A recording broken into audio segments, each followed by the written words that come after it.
हम लोग आधुनिक भारत का इतिहास पढ़ रहे हैं। हम लोग क्या पढ़ रहे हैं? आधुनिक भारत का इतिहास। और आधुनिक भारत के इतिहास में आज हम लोग जिस टॉपिक पर चर्चा करने जा रहे हैं उस टॉपिक का नाम है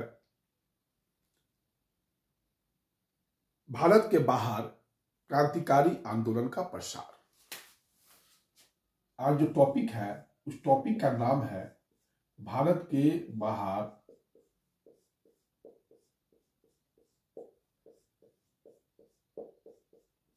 क्रांतिकारी आंदोलन का प्रसार।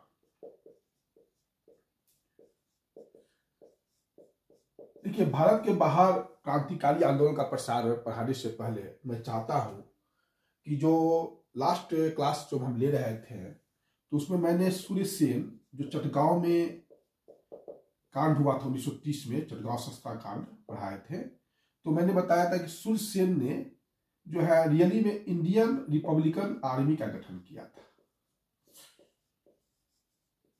इंडियन रिपब्लिकन आर्मी का गठन किया था। मैंने शायद इंडियन रिवोल्यूशनरी आर्मी कर दिया, बोल दिया था, वो गलत बोला था। सूर्य सेन ने इंडियन रिपब्लिकन आर्मी, IRA का फुल फॉर्म क्या है? Indian Republican army. इसको थोड़ा सा आप लोग करेक्ट सुधार कर लीजिएगा। अब हम लोग आते हैं भारत के बाहर क्रांतिकारी आंदोलन का प्रसार। देखिए, भारत के बाहर जो क्रांतिकारी आंदोलन देखने को मिलता है वह तो या तो इंग्लैंड में देखने को मिलता है, पेरिस में देखने को मिलता है, जर्मनी में देखने को मिलता है, इंग्लैंड हुआ, यूरोप में 3 ही कंट्री है। यूरोप में अगर देखिएगा तो इंग्लैंड, पेरिस और जर्मनी में। उसके बाद अफगानिस्तान में देखने को मिलता है। अफगानिस्तान के बाद USA में देखने को मिलता है। इन सारे राष्ट्रों में आपको जो है देखने को मिलता है। इंग्लैंड हुआ, पेरिस हुआ, जर्मनी हुआ, USA हुआ, अफगानिस्तान में जो है देखने को हमें मिलता है। आज हम लोग सबसे पहले इंग्लैंड से ही शुरू कर लेते हैं। हाँ, भारत के बाहर क्रांतिकारी आंदोलन का प्रसार का में सबसे बड़ा बात यह था कि विदेशों में जो क्रांतिकारी या विदेशी क्रांतिकारी है उनसे संपर्क स्थापित करना। विदेशों में जो क्रांतिकारी है, अन्य देश के क्रांतिकारी है, उनसे जो है संपर्क स्थापित करना। भारत की स्वतंत्रता के संबंध में विदेशों में प्रचार करना। भारत की स्वतंत्रता के संबंध में विदेशों में प्रचार करना। विदेशियों से भारत की स्वतंत्रता के लिए सहायता प्राप्त करना। विदेशियों से भारत के लिए स्वतंत्रता की और ब्रिटेन में भारत की स्वतंत्रता के लिए प्रचार करना। ये सब जो थे भारत के बाहर क्रांतिकारी आंदोलन का प्रसार का जो मुख्य उद्देश्य था। जो अन्य देश के क्रांतिकारी थे उनसे जो है भारतीय क्रांतिकारी संपर्क स्थापित करना चाहते थे ताकि कैसे स्वतंत्रता मिले उस पर जो है विचार किया जा सके, ब्रिटेन पर दबाव बनाया जा सके, भारत की स्वतंत्रता के लिए जो धन चाहिए, सहायता चाहिए विदेशियों से प्राप्त करने के लिए, ये सब कारणों से भारत में क्रांतिकारी आंदोलन जो है विदेशों में, क्रांतिकारी राष्ट्रवादी विदेशों में भी गए। अब हम सबसे पहले इंग्लैंड में आते हैं। इंग्लैंड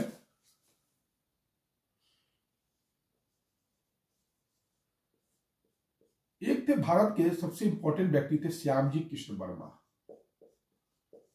श्यामजी कृष्ण वर्मा ये 1897 में ही गुजरात के मूलतः रहने वाले थे। ये चले गए थे लंदन। 1897 में ही ये जो है लंदन चले गए थे और फरवरी 1905 में इन्होंने लंदन में इंडियन होम रूल सोसाइटी का गठन किया। इंडियन होम रूल सोसाइटी का गठन किया और इंडियन सोशियोलॉजिस्ट पत्रिका का प्रकाशन किया। इंडियन सोशियोलॉजिस्ट पत्रिका का प्रकाशन किया। श्यामजी कृष्ण वर्मा को इस काम में लाला हरदयाल, वीडी सावरकर, मदन लाल ढींगरा ने मदद पहुंचाया। इंडियन होम रूल सोसाइटी जो स्थापित किए हैं ये एक समाजवादी ब्रिटेन के नेता थे हिडमैन। फरवरी 1905 में श्यामजी कृष्ण वर्मा ने ब्रिटेन के समाजवादी नेता हिडमैन की सलाह पर इंडियन होम रूल सोसाइटी का गठन किया। यह इंडियन होम रूल सोसाइटी जो था वो ब्रिटेन में भारत के स्वशासन के लिए प्रचार करता था और इसका उद्देश्य था स्वशासन के मुद्दों को उठाना। इसका उद्देश्य क्या था? स्वशासन के उद्देश्य को उठाना। लंदन में ही श्यामजी कृष्ण वर्मा ने भारतीय छात्रों के लिए जो पढ़ने जाते थे इंग्लैंड, उनके लिए इंडिया हाउस नाम का एक छात्रावास बसाया। उसके लिए एक छात्रावास बनाया। लेकिन ये छात्रावास जो लंदन में बनाया, इंडिया हाउस जो बनाया, वह शीघ्र ही जो है क्रांतिकारी गतिविधियों का केंद्र बन गया। इस कारण से श्यामजी कृष्ण वर्मा पर ब्रिटिश सरकार ने दबाव डाला तो वह चले गए पेरिस। कहां चले गए? पेरिस चले गए। लाला हरदयाल कहां चले गए? लंदन से पेरिस चले गए। 1906 में गए।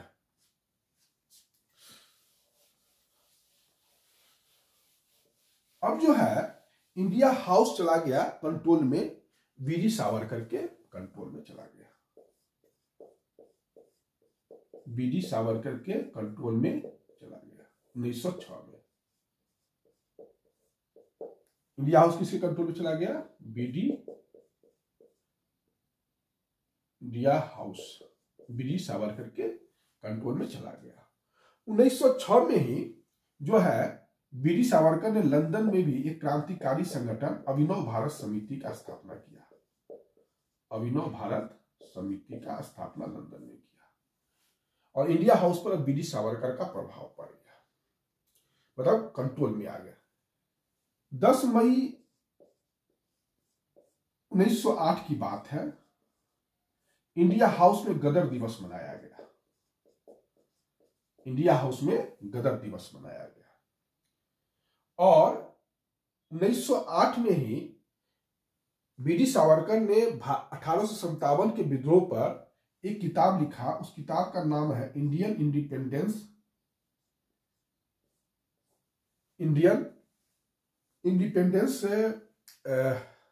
किताब का नाम था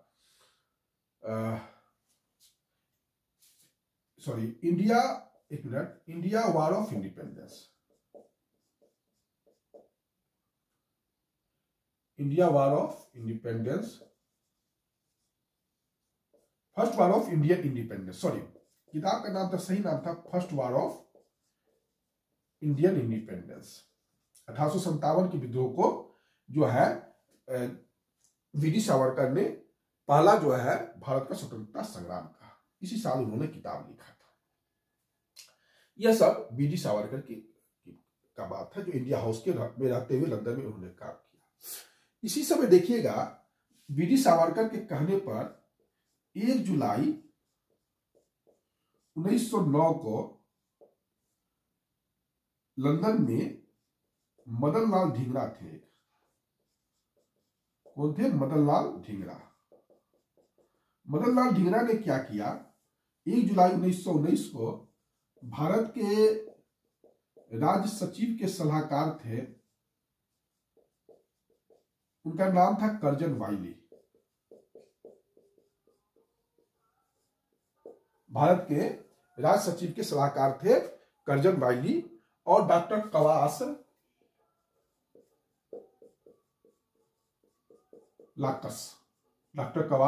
लाक्कस। 1 जुलाई 1909 को वीडी सावरकर के कहने पर लंदन में मदन लाल ढींगरा ने भारत के राज्य सचिव के सलाहकार कर्जन वाइली और डॉक्टर कवास लक्कास को गोली मार दिया। एक मदन लाल ढींगरा ने जो गोली मारा था कर्जन वाइली को, तो एक थे बर्लिन में रहते थे उनका नाम था वीरेंद्र नाथ चट्टोपाध्याय। वीरेंद्र नाथ चट्टोपाध्याय उनका क्या नाम था? जब मदन लाल ढींगरा ने करजन वायली को गोली मार दिया तो एक थे, बर्लिन में रहते थे, वीरेंद्र नाथ चट्टोपाध्याय, बहुत पढ़े लिखे व्यक्ति थे, काफी मतलब आप कह सकते हैं कि great scholar of India. Berlin में वीरेंद्र नाथ चट्टोपाध्याय थे। तो उन्होंने एक किताब लिखा, उस किताब का नाम था मदन तलवार। इस किताब में मूलतः वस्तुतः यही था कि मदन तलवार किताब लिखे थे, उसमें मदन लाल ढींगरा ने कैसे मारा था करजन वायली को उसका वर्णन किया था। लेकिन बाद में जो किताब पॉपुलर हुआ वो मदन हट गया, तलवार नाम से प्रसिद्ध हो गया। लेकिन वो जो तलवार जो लिखे हैं मदन लाल ढींगरा ने, सॉरी बर्लिन में वीरेंद्र नाथ चट्टोपाध्याय ने, मूलतः जो है वो मदन लाल ढींगरा की जो करजन वायली को गोली मारे हैं उसी पर लिखा हुआ है। और फिर जो है इन्होंने बर्लिन में ही वीरेंद्र नाथ चट्टोपाध्याय ने भारतीय स्वाधीनता समिति का गठन किया। भारतीय स्वाधीनता समिति का गठन किया। तो यह है आपको जर्मनी में, सॉरी इंग्लैंड में क्या क्या हुआ। उसी समय आपको पता ही होगा नासिक षड्यंत्र केस में इनको जो है वीडी सावरकर को लंदन से भारत लाया जाता है। तो ये सब कहानी आपको एसएस मोरिया जहाज पर, फिर मार्शलेस बंदरगाह पर पानी में कूद जाते हैं पानी के समुद्र में, फिर वो फिर भी अंग्रेज पकड़ लेते हैं। ये सब कहानी मैं पहले भी आपको चर्चा कर चुका हूं। तो इस तरीके से यह हो गया आपका इंग्लैंड।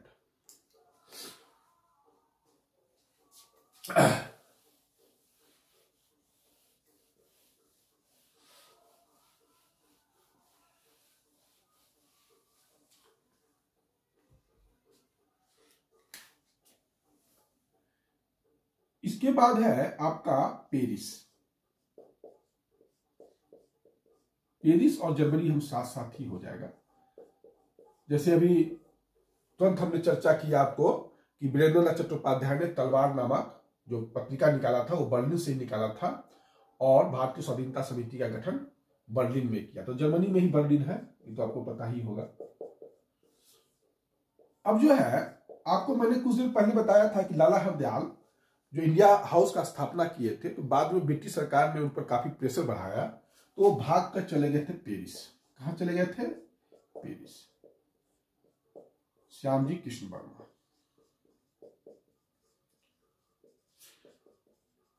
और इस समय ही मैडम जी भीकाजी कामा करके, मैडम जी भीकाजी कामा, यह भी जो है उस समय पेरिस में ही थी, पेरिस में ही रहती थी। पेरिस में 1905 में मैडम जी भीकाजी कामा ने पेरिस इंडिया सोसाइटी का गठन किया था।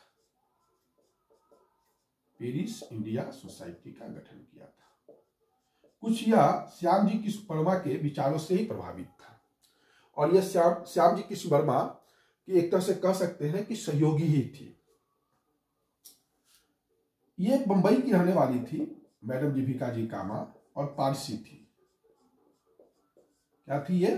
पारसी थी। इनका जन्म जो हुआ था वो 24 सितंबर 1861 को हुआ था। इनका जन्म कब हुआ था? 24 सितंबर 1861 को हुआ था। इनके पिता का नाम था सोराबजी प्रेमजी पटेल। सोराबजी प्रेमजी पटेल। इनके पिता का क्या नाम था? सोराबजी पटेल जी प्रेमजी पटेल। और इनकी मां का नाम था जयजीबाई सोराबजी पटेल। पटेल से आप लोग में सोचिएगा कि पटेल थे, ये पारसी थे।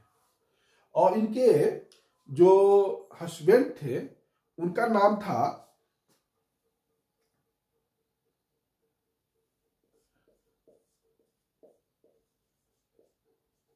वी.आर. कामा। उनका क्या नाम था? वी.आर. कामा। ये वी.आर. कामा जो थे वो जो थे एक सामाजिक कार्यकर्ता थे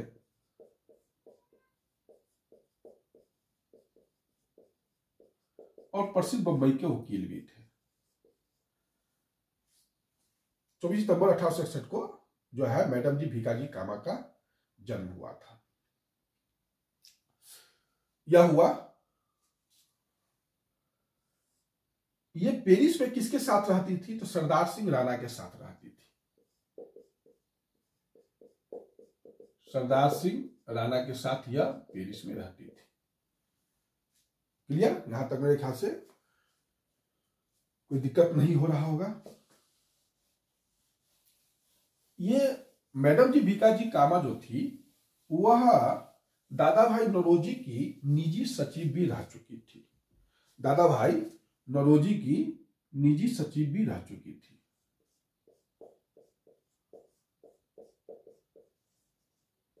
काफी इंपॉर्टेंट महिला थी। और 22 अगस्त 1907 में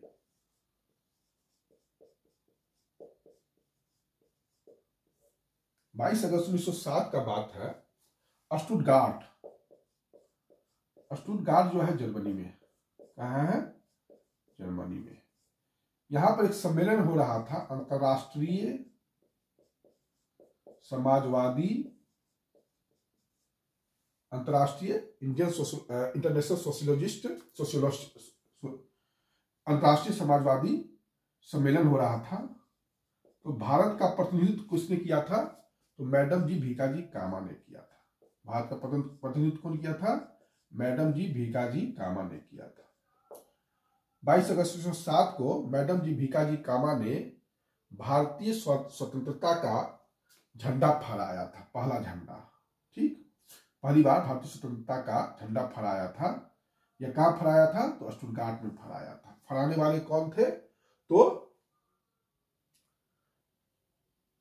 मैडम जी भीकाजी कामा थी। इस झंडा को तैयार करने में ये कलकत्ता झंडा का ही संशोधित रूप था। ये कलकत्ता झंडा का ही संशोधित रूप था। इस झंडा का डिजाइन मैडम जी भीकाजी कामा ही की थी, लेकिन सहयोग में लाला हरदयाल भी थे, श्याम जी कृष्ण वर्मा भी थे, और प्लस जो है श्याम जी कृष्ण वर्मा के साथ वीटी सावरकर ने भी मदद किया था, जो है मैडम जी भीकाजी कामा को। लेकिन मुख्य रूप से जो झंडा का डिजाइन है वह किसका दिया हुआ है? तो वह जो है इन्हीं का दिया हुआ है, वह मैडम जी भीकाजी कामा का ही दिया हुआ है। इसमें जिस रंग का प्रयोग किया गया है इस झंडा में, लाल, हरा और पीला रंग का प्रयोग किया गया है। किस रंग का प्रयोग किया गया है? लाल, हरा और पीला रंग का प्रयोग किया गया है।